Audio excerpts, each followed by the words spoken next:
adalah Adolf Hitler, nama yang tak asing lagi di catatan sejarah dunia.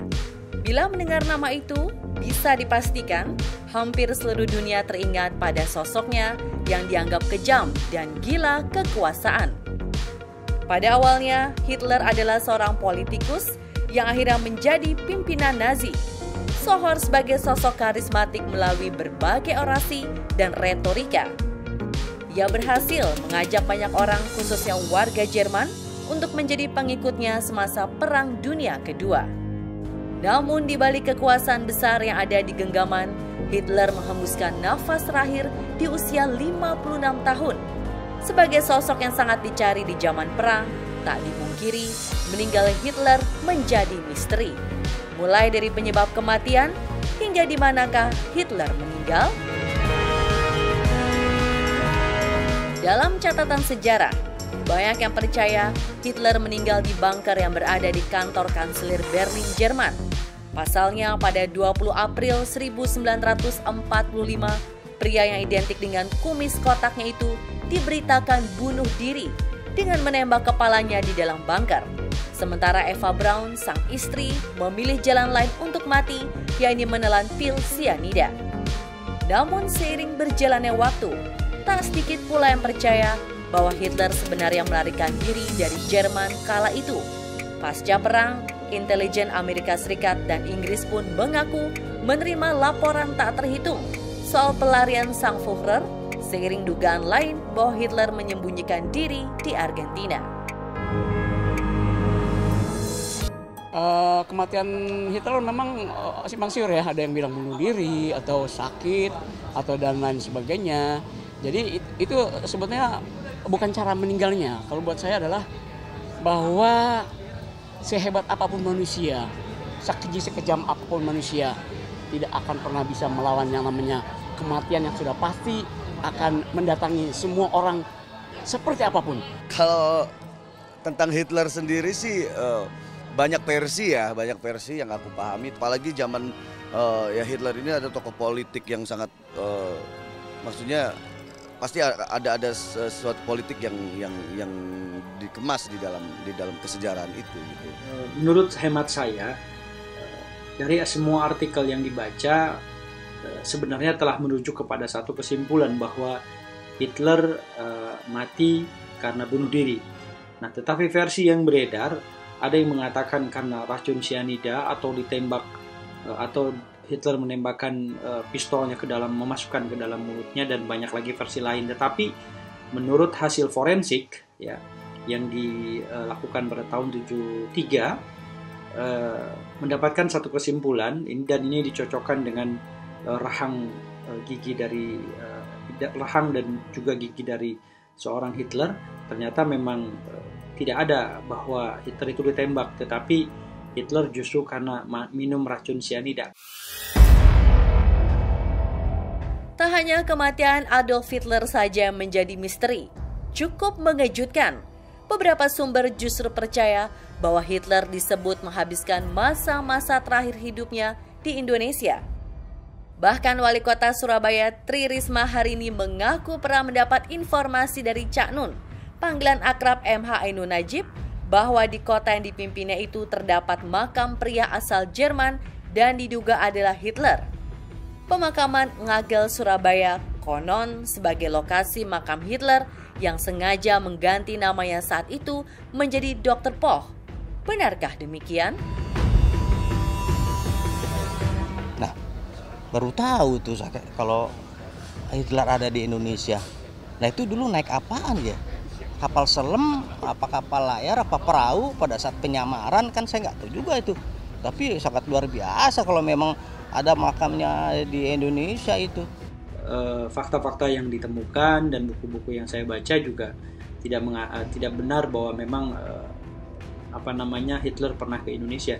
Tetapi karena betul bahwa Jepang dan Jerman adalah sekutu pada masanya, terutama pada masa Perang Dunia Kedua, Jepang pernah membawa tentara Nazi ke Indonesia, dan ini tidak terlepas juga karena mereka adalah sekutu.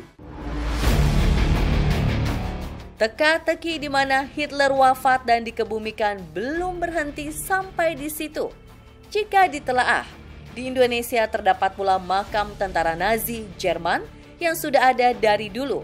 Adalah daerah Arca, Desa Sukaresmi, Kecamatan Megamendung, Bogor, Jawa Barat. Lokasi tepatnya terletak di kaki Gunung Pangrango, tempat di mana beberapa tentara Nazi dikebumikan. Lantas, adakah makam Hitler di sana? Kita nggak bisa prediksiin ya bahwa makam itu memang benar-benar makam tentara Nazi yang perpecahan Perang Dunia dulu di Jerman gitu loh. Cuma yang pasti ya bolehlah semua berpendapat apapun gitu loh. Cuma yang lebih real atau bagaimana kita nggak bisa mengaitkan satu orang dengan banyak orang lain gitu loh. Bisa jadi gitu loh. Muhammad Hitler mungkin bisa ya kan, atau Ahmad Hitler gitu bisa. Ya seperti itu kan bisa aja gitu. Cuman kan sekarang tahu kan, yang nggak mungkin dimungkinin, yang nggak ada diadain, yang ada ngadain gitu kan. Jadi ya kalau saya sih menanggapi kayak gitu aja. Gitu. Ya, itu sebenarnya bukan tentara, bukan Hitler ya, tetapi itu adalah tentara Nazi. Ada satu unit khusus kapal selamnya atau dari Kriegsmarine atau angkatan lautnya Jerman yang kemudian dibawa bersama Jepang, dan mereka kemudian sempat menempati wilayah-wilayah tertentu, dan salah satunya adalah di Kampung Arca Domas di Bogor itu, dan kematiannya juga beda-beda, ada yang kecelakaan, ada yang dibunuh karena disangka Belanda oleh tentara Republik, kemudian ada yang kena penyakit dan seterusnya. Jadi 10 orang itu ya rata-rata memang militer dan juga ada dokter sebenarnya, dan mereka dikuburkan di sana. Jadi itu bukan makam Hitler, tapi itu adalah makam tentara Nazi. Penasaran ingin melihat secara langsung keberadaan makam prajurit Jerman tersebut, tim Selebritas Yang bersama pakar retrokognisi Anggra Putri Tania mendatangi area makam yang berlokasi di kawasan Megamendung, Puncak, Jawa Barat. Dilihat dari lokasi pemakaman yang berada di tempat terpencil, tampaknya menjadi hal wajar bila hanya diketahui segelintir orang. Terlebih, adanya 10 jasad tentara Angkatan Laut Nazi yang dimakamkan di sana. Bisa dipastikan mendulang tanya. Bagaimana bisa ke-10 tentara Nazi Jerman dikebumikan di Indonesia, terutama Bogor? Mengingat Indonesia tak pernah dijajah atau berhubungan dengan militer Jerman di Perang Dunia Kedua. Bahkan nama Jerman pun tak pernah disebut dalam buku sejarah perjalanan kemerdekaan Indonesia. Lantas, seperti apa kisah sebenarnya jika dilihat jauh ke belakang? Assalamualaikum warahmatullahi wabarakatuh. Jumpa lagi dengan saya Anggra Putri Tania, dan kali ini saya sedang berada di Makam Nazi Jerman Bogor. Saya akan coba untuk mengungkap fakta dan sejarah yang ada di Makam Nazi Jerman ini.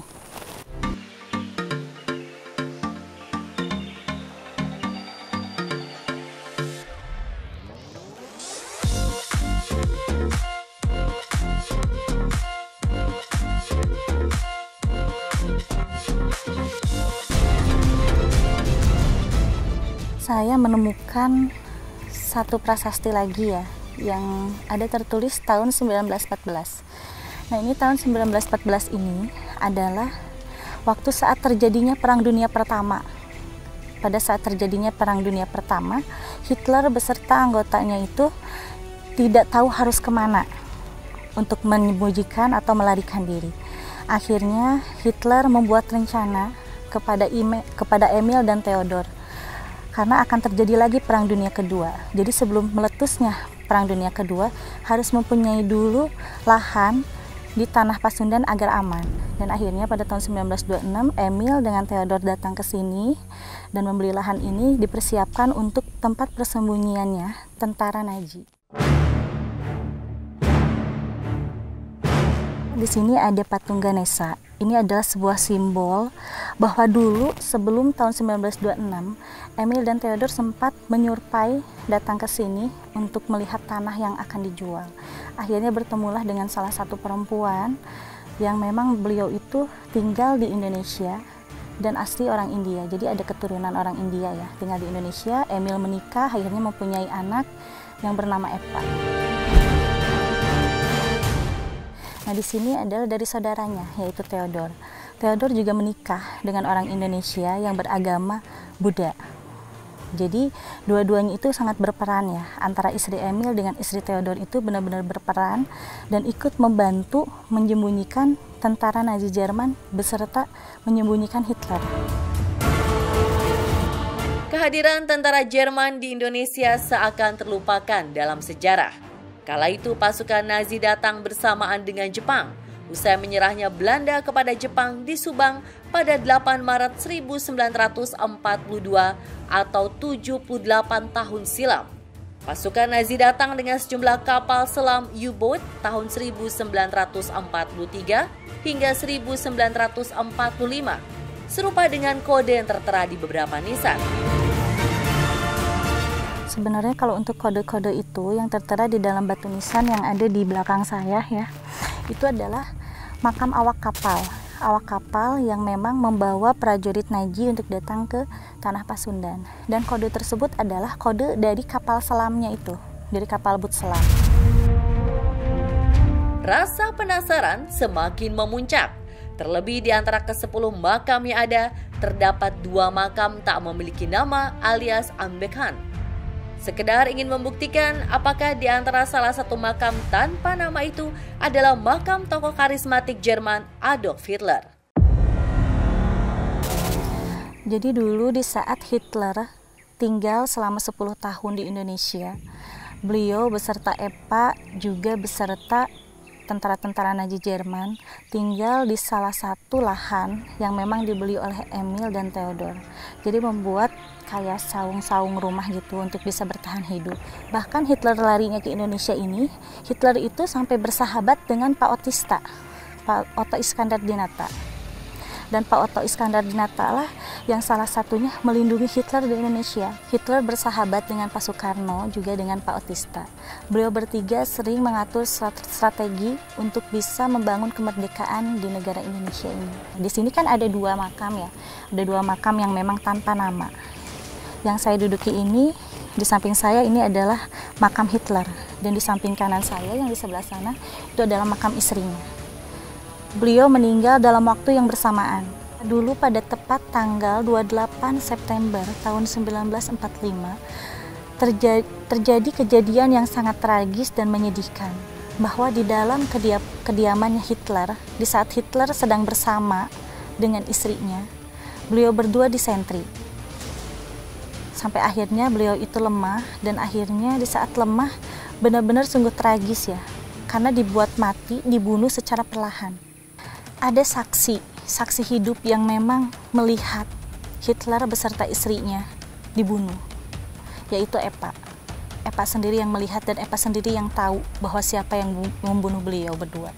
Di saat beliau mati, akhirnya Eva menghubungi Pak Soekarno dan Pak Otista untuk bagaimana caranya untuk jenazah Hitler dan istrinya harus dikuburkan di mana. Dan pada akhirnya datanglah singkat cerita Pak Soekarno dengan Pak Otista. Dan dengan idenya Pak Soekarno, ya sudah dikuburkan saja di lahan milik Emil dan Theodor. Tetapi jangan sampai dituliskan nama. Jadi ini semua adalah idenya Pak Soekarno. Selama ini kematian Hitler ini menjadi misterius. Ada yang mengatakan meninggal di Argentina, ada yang mengatakan meninggal di Jerman. Ada juga yang mengatakan bahwa ada makam orang Jerman yang di Surabaya, yang diduga itu adalah makamnya Hitler. Padahal bukan. Yang di Surabaya itu adalah makamnya dokter gigi dari Jerman. Duta besar Jerman dari dulu sampai sekarang, walaupun turun-temurun, itu sebenarnya sedikit tahu tentang keberadaan Hitler dimakamkan di sini. Makanya tempat ini diurus dan dirawat oleh Kedutaan Besar Jerman. Alhamdulillah, penelusuran napak tilas kami sudah selesai. Dan mohon maaf kepada semua pemirsa, bukan bermaksud kami untuk merubah sejarah. Tetapi kami di sini hanya ingin membuktikan kebenaran fakta dan sejarah yang beredar.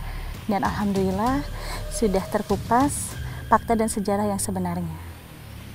Kami dari Anggra Putri Tania pamit undur diri. Wassalamualaikum warahmatullahi wabarakatuh.